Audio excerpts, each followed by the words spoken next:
Taigi, sveiki, esu iškileriai LT vadas, vėl aš su jumis ir taip. Dabar darysiu pamokėlę irgi kaip sužinoti kitų kompiuterių slaptažodžius. Aš čia darysiu kaip mokyklos slaptažodį sužinoti. Tai gerai, susikuriate naują Notepadą, įeinate į jį. Mes dabar darysim, nes mokyklose yra užblokuotas toks dalykas kaip CMD. Mums labai jau priversti, bet nieko mes jį susikursime. Rašom didžiosiomis raidėmis start, save aš. Gerai, čia mums rašo taip, bet mes pavadinsime start.bud. Bet būtinai turi būti .bud, kitaip mums neis. Gerai. Ir mums atsirado toks štai dalykas. Ir mes jį paspaudžiame. Ir štai būna mums CMD jau. Tada rašome net user.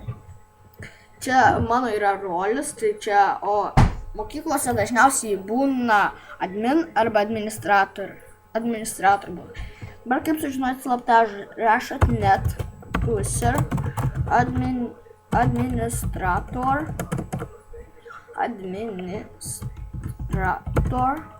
tarpelis žvaigždutė. Ir aš labai padariau, nes nereikėjo tarpelio.